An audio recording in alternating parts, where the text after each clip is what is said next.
This channel does not promote or encourage any illegal activities. All content provided by this channel is meant for educational and information purpose only. নমস্কার, S Bangla digital আপনাদের আবারও স্বাগত।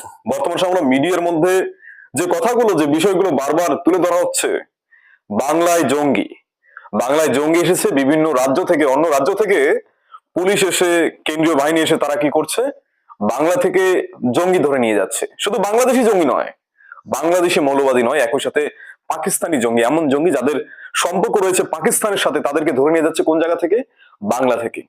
আর এই ঘটনাকে কেন্দ্র করে আমাদের রাজ্যের বিভিন্ন বিরোধী দল যারা রয়েছে তারা কিন্তু একেবারে এক হাতে নিয়ে নিয়েছেন রাজ্যকে।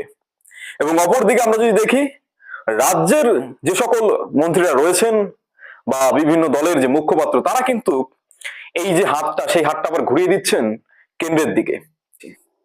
প্রাথমিক বিষয় হলো, যে সকল জঙ্গিরা ভারতবর্ষে কোনো জায়গা দিয়ে আসছে, সেটা হোক ভারত বাংলাদেশ বর্ডার, হোক ভারত পাকিস্তান বর্ডার, যেদিক দিয়ে হোক, ল্যান্ড ওয়াটার যে কোনো পাশ দিয়ে যারা যদি এসে থাকে, সেক্ষেত্রে একটা যে গাফিলতি, যারা এই দায়িত্বে রয়েছে তাদের থেকে নিজেকে বাঁচানোর এই যে বিষয়টা, সে তাদের একটা কিন্তু গাফিলতি থেকে যাচ্ছে। সাধারণ মানুষের এটা কিন্তু কথা, সাধারণ মানুষের এই চ্যানেলটা সাধারণ মানুষের চ্যানেল, সাধারণ মানুষ যে কথা বলে সেই সাধারণ মানুষের কথাই কিন্তু আমরা তুলে ধরি।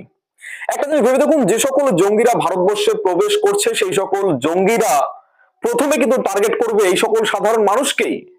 আজকে ভারতবর্ষের পশ্চিমবঙ্গের সাধারণ জনসাধারণ, যাদের হয়তোবা এই সকল বিভিন্ন বিষয়, জঙ্গিদের প্ররোচনা থেকে শুরু করে বিভিন্ন রাজনৈতিক কথাবার্তা, তাদের সাথে কোনো সম্পর্ক নেই, কিন্তু তারা গিয়ে কিন্তু সর্বশেষে আহত হবেন।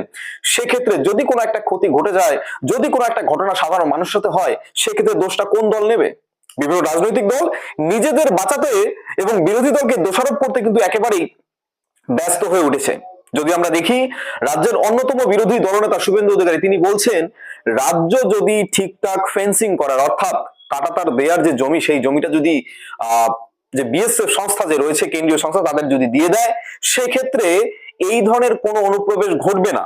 কিন্তু একটা জিনিস ভেবে দেখুন, এই ক্ষেত্রে ওনার কথা হয়তো অনেক ক্ষেত্রে ঠিক, কিন্তু এই অনুপ্রবেশ, এই জঙ্গিদের হামলা, এটা কিন্তু নতুন ঘটনা নয়।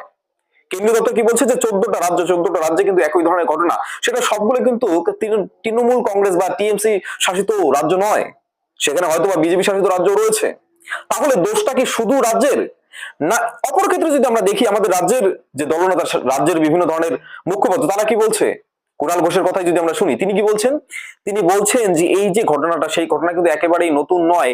যদি কোনোভাবে জঙ্গিরা ভারতবর্ষে প্রবেশ করে থাকে, সেই বর্ডার সুরক্ষিত রাখার দায়িত্ব হলো কেন্দ্র সরকারের। বর্ডার সুরক্ষিত রাখার দায়িত্ব হলো বিএসএফ এর, আর্মিদের। তো তারা কোনো না কোনো ভাবে ব্যর্থ হচ্ছে, সেই জন্য তারা আসছেন। অপর ক্ষেত্রে এই পরিপ্রেক্ষিতে আমরা যদি দেখি, বিজেপি বা অন্যান্য যে দল, তারা কি বলছে? তারা বলছে যে রাজ্যের মধ্যে আসার পরে বিভিন্ন জায়গায় যে নকল যে নথিপত্র, সেগুলো তৈরি হচ্ছে পশ্চিমবঙ্গ থেকে। এক্ষেত্রে আবার আমাদের রাজ্য সরকার সুন্দর জবাব দিয়ে দিচ্ছেন যে পশ্চিমবঙ্গ সরকারের যে কাগজগুলো হচ্ছে, সেই কাগজপত্রগুলো, আধার কার্ড থেকে শুরু করে অন্যান্য, সেগুলো তো কেন্দ্রীয় সংস্থার মধ্যে রয়েছে, কেন্দ্রীয় সংস্থার দায়িত্ব সেগুলো।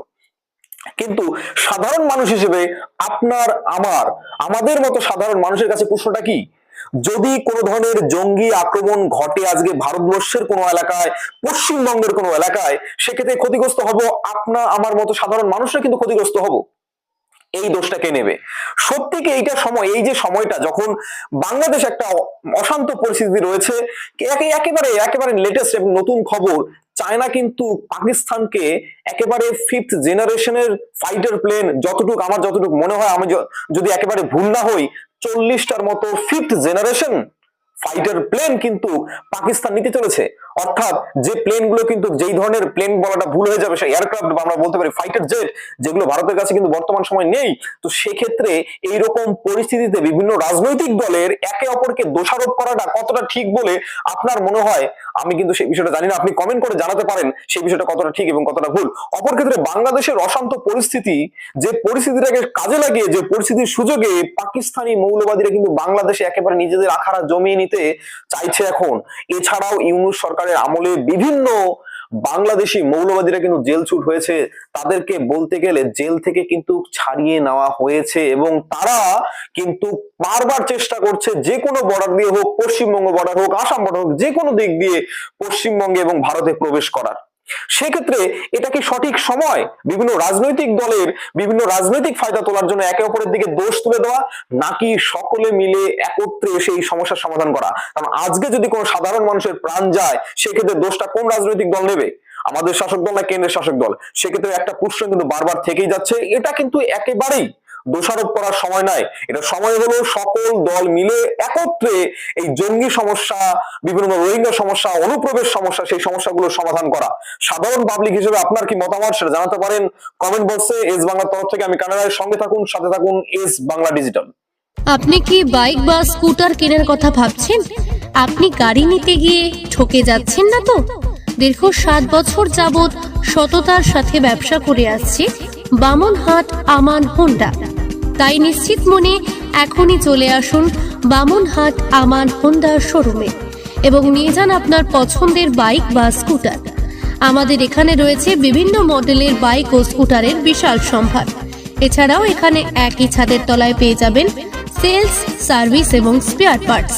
প্রত্যেক কেনাকাটায় রয়েছে স্বল্প ডাউন পেমেন্ট ও ন্যূনতম ডকুমেন্টসে লোনের সুবিধা। এছাড়াও রয়েছে সুদক্ষ কারিগর দ্বারা স্বল্প সময়ে গাড়ি সার্ভিসিং এর সুবিধা। তাই আর দেরি না করে এখনই যোগাযোগ করুন বামনহাট আমান হোন্ডা শোরুমে।